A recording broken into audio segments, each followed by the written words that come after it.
Trump's expected 25% tariffs on Canada and Mexico and 20% tariffs on China are expected to have a significant impact on the agricultural economy. Tariffs are a colossal act of self-harm, or will he crash through with his protectionist policies? Tariffs that began under Section 232 and Section 301 of U.S. trade law reshaped the economics of American agriculture almost from the moment they were announced.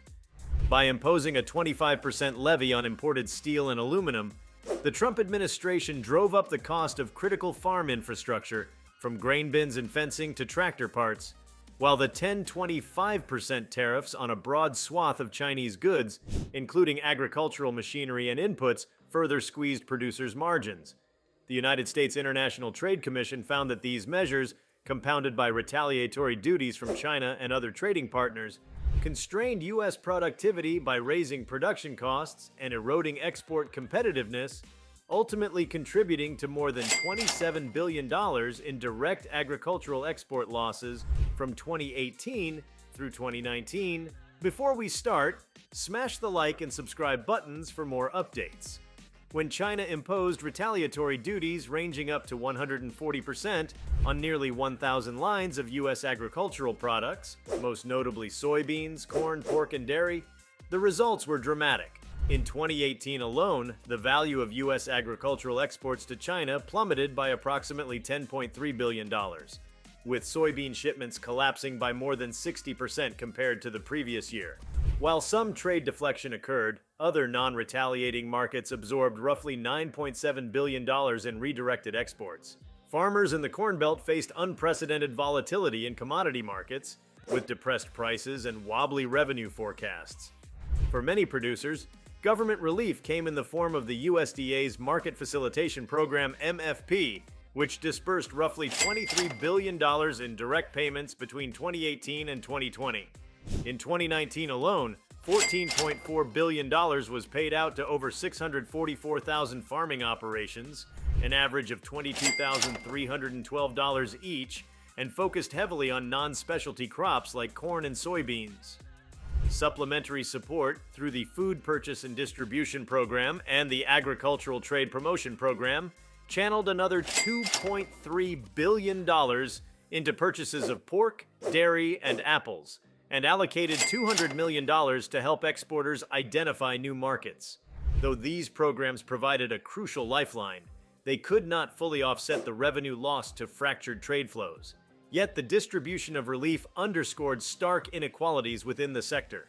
Analysis by Food and Water Watch and nonprofit researchers revealed that the top 1% of farms, those earning more than $2.5 million annually, captured a disproportionate share of bailout funding, while the smallest operations, 1.9 acres, saw a 14% decline between 2017 and 2022 and a 24% surge in bankruptcies during the peak years of retaliation. Black and minority farmers, historically marginalized by credit constraints and structural inequities, bore an outsized burden as institutional support shifted toward larger, more politically connected enterprises.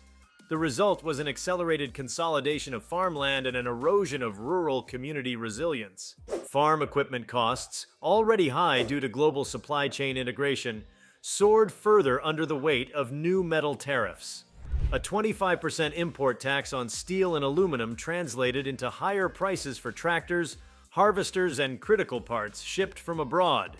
Manufacturers in Wisconsin and the Midwest warned of cost pass-throughs to farmers, with grain handling equipment and fencing materials particularly affected. Industry surveys noted that even domestically assembled machines rely on internationally sourced components, meaning the tariffs' reach extended into nearly every corner of agricultural machinery and maintenance supplies. Beyond steel and aluminum, tariffs on chemicals and fertilizers, though less publicized, drove up costs for crop protection and soil fertility. Procurement IQ reported that past tariffs have negatively impacted the agriculture sector due to the increase in input costs, with farmers paying more for pesticides, herbicides, and nitrogen-based fertilizers whose production relies on imported raw materials. These elevated input prices squeezed margins at planting time, limiting producers' ability to invest in precision agriculture technologies or expanded acreage in subsequent seasons. While many of these costs hit farmers directly, some were passed through to consumers. A report by Food and Water Watch highlighted that tariffs on commodities like coffee, bananas, and other imported foods had no domestic counterpart to protect, meaning Americans paid higher grocery bills without corresponding benefits to U.S. producers. Simultaneously, depressed commodity prices for traditional export crops forced farmers to absorb narrower spreads or hold crops in storage, betting on eventual market recoveries, a gamble that often proved costly amid weather-driven planting delays and interest charges on operating loans. Regionally, the blow was neither uniform nor random. The Midwest, long the heart of America's export-oriented agriculture, suffered the greatest losses. Iowa alone lost an estimated $1.46 billion in agricultural revenue in 2018, with Illinois and Kansas trailing closely. States concentrated in soybean and corn production bore the brunt of retaliatory measures, while regions focused on specialty crops, such as fruit and tree nuts in California, felt pressures more through input cost increases than export curtailments. The geographic concentration of losses deepened existing economic divides between farm-heavy rural counties and urban centers. Equipment manufacturers, facing both higher material costs and softened domestic demand, put expansion plans on hold. Reuters reported that businesses expected to see higher steel prices under renewed Section 232 measures, doubled to 50% for some goods, and were already grappling with uncertainty over bulldozer blades, air conditioning coils, and agricultural implements. As a result, capital investment in new machinery slowed sharply, contributing to an aging farm equipment fleet even as producers sought to upgrade for efficiency and environmental compliance. On a global scale, modeling by IFPRI indicated that reciprocal tariffs could contract worldwide agricultural trade by 3.3 to 4.7% and shave 0.3 to 0.4% off global GDP, with US GDP dipping by up to 1.2% under full retaliation scenarios. These broader distortions reverberated through commodity markets, elevating price volatility and undermining long-term planning for both public agencies and private firms.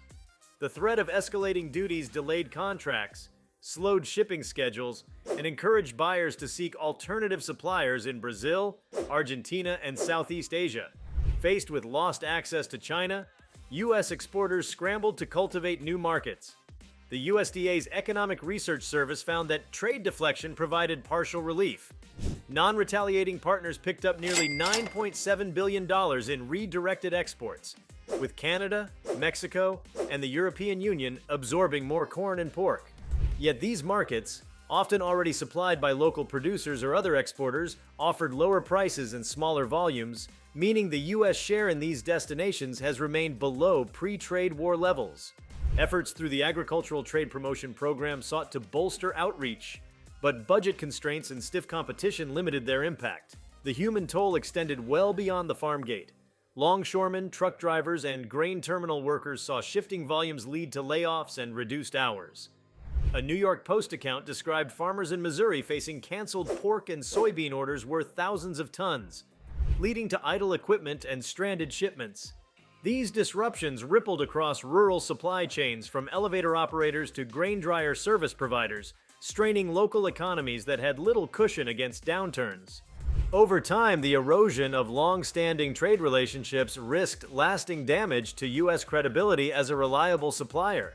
Buyers in China and elsewhere learned to diversify their sourcing, forging new contracts with South American producers and investing in local capacity. Even after the Phase 1 agreement eased some Chinese duties in January 2020, many importers remained cautious, negotiating shorter contracts and hedging shipments to avoid tariff spikes. This shift underscored the fragility of market share in a hyper-competitive global arena. As talk of renewed tariffs under a second Trump administration entered the political discourse, farmers adopted a wait-and-see stance. Minnesota grower Dan Glessing described the perennial uncertainty between weather woes, input costs, and trade negotiations as akin to checking the forecast before every planting season. While improved USDA forecasts and temporary truces offered fleeting optimism, producers acknowledged that tariffs were now an endemic feature of modern agriculture, prompting more diversified rotations and investment in domestic value-added infrastructure to reduce vulnerability. Looking ahead, the legacy of Trump-era tariffs will shape American agriculture for years to come. Higher production costs, fractured export channels, and uneven government relief accelerated structural changes across the industry.